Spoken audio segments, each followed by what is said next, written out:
Miren amigos, les voy a hacer saber y les voy a dejar saber cuál es el problema que tiene ese vehículo. Ponga mucha atención. Ese vehículo es un Honda y ese problema es muy común en los carros Honda.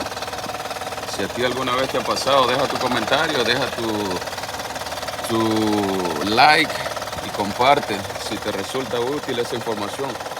Escuchen el ruido fuerte que tiene ese vehículo. Miren, aquí les voy a enseñar y les voy a mostrar cuál es el causante de este ruido fuerte. Un ruido que desesperante, que tú piensas que tu carro se ha acabado. Tu motor se ha acabado, pero yo te voy a enseñar cuál es el problema.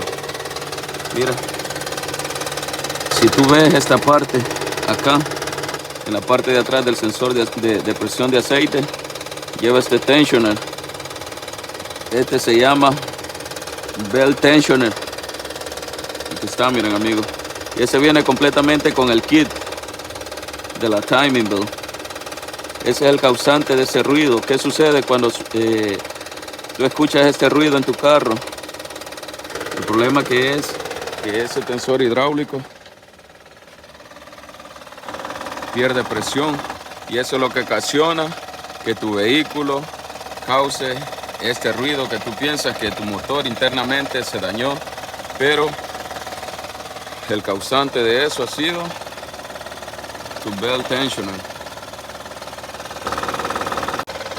Mira, te lo voy a mostrar, yo ya lo tengo nuevo. Vamos a reemplazar esta timing belt. Miren, aquí ya lo tengo nuevo. Este pequeño tensioner es el causante de este ruido enorme. Nosotros aquí ya lo tenemos en esta marca AC Delco. Ya lo tenemos nuevo, tenemos el kit, tenemos la faja, tenemos los tensores, tenemos los Hyler pulley, tenemos la water pump. Vamos a cambiar completamente la serpentine belt. Bendiciones amigos, espero les haya gustado el video, espero les ayude y les sea de mucho. Dejen su comentario, dejen su me gusta y suscríbanse al canal. Bendiciones y hasta la próxima.